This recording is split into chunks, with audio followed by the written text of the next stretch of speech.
صلي على رسوله الكريم. أما بعد، فقد قال الإمام أبو عاصم النبيل رحمه الله: من طلب الحديث فقد طلب أعلى أمور الدين، فيجب أن يكون خير الناس. حضرات علماء کرام اور عزیز آپ سب کو اللہ رب العزت والجلال کا شکر گزار ہونا چاہیے کہ اس نے علوم شریعت، علوم قرآن و سنت کی شکل میں اس سرمایے کو اور ان جواہر کو حاصل کرنے کا موقع میسر فرمایا ہے کہ جس سے زیادہ قابل قدر اور قیمتی متاع و سرمایہ انسان کے لیے کوئی دوسرا نہیں ہو سکتا۔ اللہ کے اس انتخاب پر ہم جتنا بھی شکر ادا کریں کم ہے، اور شکر کا ایک طریقہ زبان و قلب کے ذریعے اظہار تشکر کرنا ہے، جبکہ شکر کا دوسرا طریقہ عمل کے ذریعے اس نعمت کی قدردانی کا مظاہرہ کرنا ہے۔ امید قوی ہے کہ زبان و دل کے ذریعے تو آپ اظہار تشکر کرتے ہی ہوں گے، اور اس نعمت کا استحضار کر کے اللہ کا شکر ادا کرتے ہوں گے کہ اس نے یہ موقع میسر فرمایا۔ عملی اعتبار سے اس نعمت کا شکر یہ ہے کہ ہماری زندگی ان ہدایات و تعلیمات کے مطابق ہو جائے جو علوم شریعت اور علوم قرآن و سنت کی شکل میں ہمارے سامنے آ رہی ہیں۔ حضرت امام ابو عاصم نبیل رحمہ اللہ فرمایا کرتے تھے کہ جو شخص علوم شریعت کا طالب بنا، قرآن و سنت کے علوم کو حاصل کرنے والا بنا، تو وہ امور دین میں سے سب سے اعلیٰ درجے کی جو چیزیں ہیں ان کو حاصل کرنے کی راہ میں لگا ہوا ہے۔ اب اس کے لیے یہ ضروری ہے کہ وہ انسانوں میں سے بھی سب سے بہتر انسانوں کی صف میں شامل ہونے کی کوشش کرے۔ یہ ہے نتیجہ۔ جب اللہ نے ہمیں اور آپ کو اعلیٰ امور دین حاصل کرنے کا موقع میسر فرمایا ہے، تو انسانوں کے بھی اس طبقے میں ہمیں اپنا نام لکھانے کی کوشش کرنی ہوگی جو اللہ کے محبوبین اور مقربین کا طبقہ۔ تب ہم اس نعمت کے اصل قدردان اللہ کی نگاہ میں قرار دیے جائیں گے۔ خیر الناس ہم کیسے ہوں گے؟ انسانوں میں سے بہترین طبقے میں ہمارا شمار کیسے ہوگا؟ جبکہ ہمارا عمل اس علم کے مطابق ہوگا جو ہمیں حاصل کرنے کا موقع میسر ہو رہا ہے۔ اگر ہم صرف معلومات کا ذخیرہ جمع کرتے رہے اور اپنے ناموں کے ساتھ مولانا، مفتی، شیخ وغیرہ کے القاب لگا کر مطمئن ہو گئے کہ ہم تو فلاں علامہ بن گئے، مفتی بن گئے، تخصصات کے فلاں درجے میں ہم نے تعلیم حاصل کر لی، اور عملی اعتبار سے ان علوم کے نقوش ہماری زندگی کے اندر نہ پائے گئے، تو ہم کامیاب اللہ کی نگاہ میں قرار نہیں دیے جائیں۔ اصل چیز یہ ہے کہ معمولات معلومات کے مطابق ہو جائیں، معمولات معلومات کے مطابق ہو جائیں۔ جیسے نبی کریم علیہ الصلاۃ والسلام نے فرمایا: طوبی لمن عمل بعلمہ، خوشخبری اور بشارت ان لوگوں کے لیے ہے، دنیا اور آخرت کی عزت و سرفرازی ان لوگوں کے لیے ہے جو علم کے مطابق عمل کرتے ہیں، جو روشنی نور علم کی شکل میں ان کے مشاہدے میں آ رہی ہے، اسی روشنی کے دائرے میں رہتے ہوئے زندگی گزارتے ہیں، ایسے ہی علم کو علم نافع کہا جاتا ہے۔ وہ علم جو انسان کو عمل کے اوپر آمادہ کرے اور ابھارے۔ یہی وجہ ہے کہ نبی کریم علیہ الصلاۃ والسلام نے جہاں جہاں اور جب جب اللہ رب العزت والجلال سے علم کا سوال کیا تو اس کے ساتھ نافعیت کی قید ضرور لگائی۔ محض علم مطلوب نہیں ہے۔ اگر محض علم کی بات ہو تو شیطان سے بڑا جانکار کون ہوگا؟ جس کو معلم الملائکہ بنایا گیا تھا، فرشتوں کا بھی استاد تھا، لیکن وہ علم اس کے لیے مفید ثابت نہ ہوا، اس لیے کہ نافعیت کی صفت اس کے اندر نہیں پائی جاتی تھی۔ اس علم کی بنا پر اس کے اندر نخوت، غرور، تکبر، بڑائی، تفوق و برتری کا جذبہ آیا، جس نے اسے راندہ درگاہ کر دیا، ذلیل و خوار کر دیا۔ چونکہ علم اعلیٰ چیز ہے، بہترین سرمایہ ہے، اس لیے جس انسان کے پاس یہ علم آتا ہے تو کچھ تفوق و برتری کا جذبہ بھی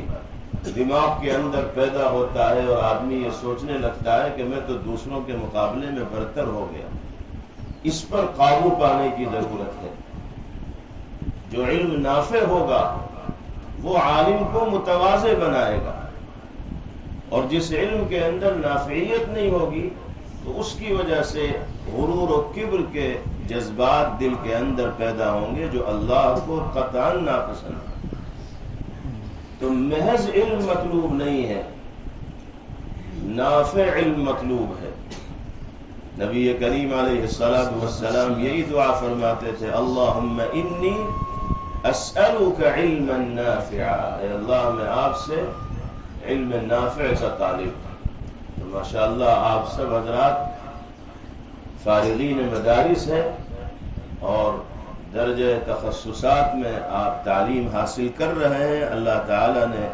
مختلف تعلیمی مراحل کو کامیابی کے ساتھ عبور کرنے کا موقع آپ کو میسر فرمایا ہے۔ آپ کی حیثیت سماج اور قوم میں ایک مقتدی اور پیشوا کی ہے۔ آپ کی حرکات و سکنات کو لوگ دیکھیں گے اور آپ کو دیکھ کر اپنی زندگی کا رخ بدلیں گے۔ دوسروں کے مقابلے میں ہمیں اور آپ کو زیادہ حساس ہو کر اور محتاط ہو کر زندگی گزارنے کی ضرورت ہے، اس لیے کہ آپ کا اور ہمارا عمل یہ نمونہ تصور کیا جاتا ہے، مثال سمجھا جاتا ہے۔ ہماری اور آپ کی زندگی علوم شریعت کے رنگ میں جتنی زیادہ رنگی ہوئی ہوگی، ہماری اور آپ کی افادیت اور نافعیت اتنی زیادہ عام ہوگی۔ اور خدا نخواستہ اگر ہم ہی عملی اعتبار سے کوتاہ ہوں گے تو ہم دعوت و تبلیغ کا اور دین کی نشر و اشاعت کا وہ کام نہیں کر سکتے جو مطلوب ہے، جو محمود ہے، جو مستحسن ہے۔ حضرات محدثین رحمہم اللہ اور بزرگان دین کی زندگیوں کا مطالعہ کیجئے، وہ عمل کا جذبہ کس درجے رکھا کرتے تھے۔ حضرت امام احمد بن حنبل رحمہ اللہ کے بارے میں غالباً آتا ہے کہ ان کے سامنے وہ حدیث پاک آئی کہ جناب رسول اللہ صلی اللہ علیہ وسلم نے ابو طیبہ رضی اللہ عنہ سے پچنا لگوایا۔ احتجم النبی صلی اللہ علیہ وسلم ابا طیبہ واعطى دینارا، ایک دینار دیا۔ حضرت امام احمد علیہ الرحمہ فرماتے ہیں کہ جب یہ روایت میرے سامنے سے گزری تو میں نے بلا ضرورت پچنا لگوایا تاکہ پیغمبر علیہ الصلاۃ والسلام کے اس عمل کی اقتداء و پیروی ہو جائے۔ جو پڑھتے تھے عمل کے جذبے کے ساتھ پڑھا کرتے تھے۔ جب اس جذبے سے آدمی پڑھے گا تو پڑھتے پڑھتے وہ متقی، پارسا اور پرہیزگار بن جائے گا۔ پھر احادیث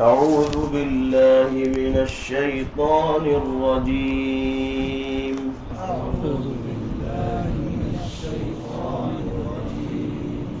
بسم الله الرحمن الرحيم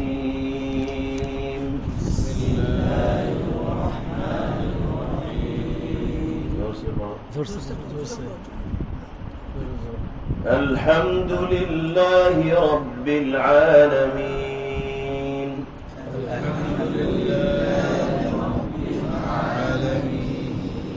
الرحمن الرحيم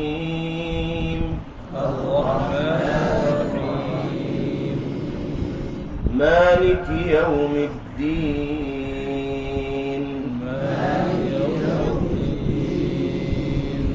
إياك نعبد وإياك نستعين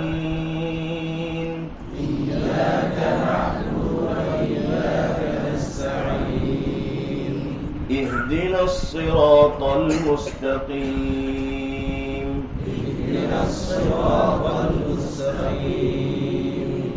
صراط الذين أنعمت عليهم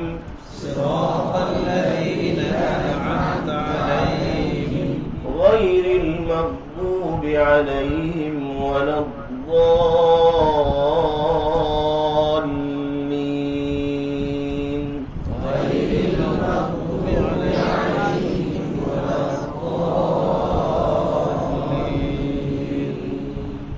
بسم الله الرحمن الرحيم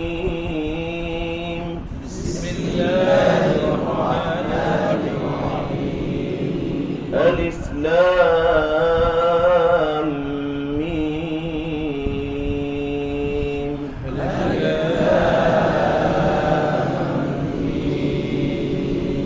ذلك الكتاب لا ريب فيه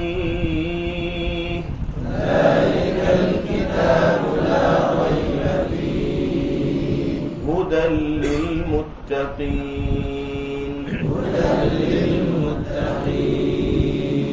الذين يؤمنون بالغيب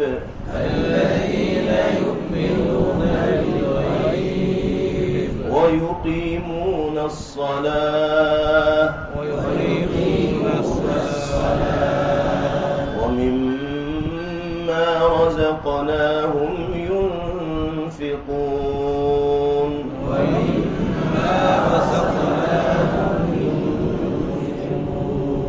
والذين يؤمنون بما أنزل إليك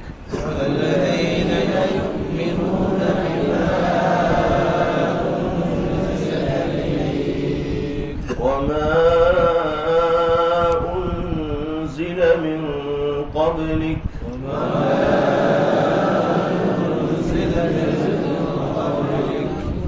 وبالآخرة هم يوقنون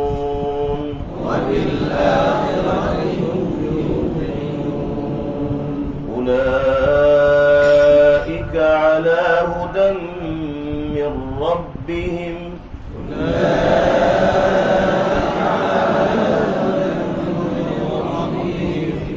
وأولئك هم المفلحون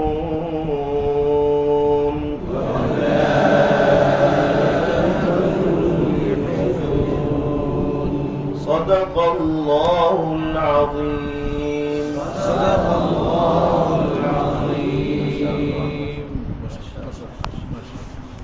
اللهم لك الحمد كله ولك الشكر كله اللهم لا نحصي ثناء عليك أنت كما أثنيت على نفسك اللهم صل وسلم وبارك على سيدنا ونبينا ومولانا محمد وعلى آله وصحبه كما تحب وترضى عدد ما تحب وترضى اللهم إنا نسألك علما نافعا وعملا صالحا متقبلا ورزقا واسعا حلالا طيبا وشفاء من كل داء وسقم رب زدني علما رب زدني علما رب زدني علما یا اللہ محض اپنے فضل و کرم سے ہم سب کے گناہوں کو معاف فرمائے علم نافع عطا فرمائے عمل صالح کی دولت سے ہم سب کو مالا مال فرمائے یا اللہ علوم شریعت میں مہارت و کمال ہم سب کو عطا فرمائے علمی تقاضوں پر عمل ہمارے لیے آسان فرمائے اے اللہ اس مدرسے کو مدرسے کے منتظمین و اساتذہ طلبہ و معاونین سب کو اپنی بارگاہ میں قبول فرمائے یا اللہ یہ عزیز طلبہ جو امتحان میں مشغول ہیں ان کو اعلیٰ نمبرات سے کامیابی عطا فرمائے دونوں جہاں کے ہر امتحان میں بہترین کامیابیوں سے مالامال فرمائے ان احباب کو عزت و عافیت و سرفرازی نصیب فرمائیے اور عملی میدان میں دینی خدمات کو حسن و خوبی کے ساتھ انجام دینے کی توفیق عطا فرمائیے اے اللہ ہم میں جو بیمار ہوں سب کو شفا عطا فرمائیے مرحومین کی مغفرت فرمائیے اور ہم سب کی جائز ضروریات پوری فرمائیے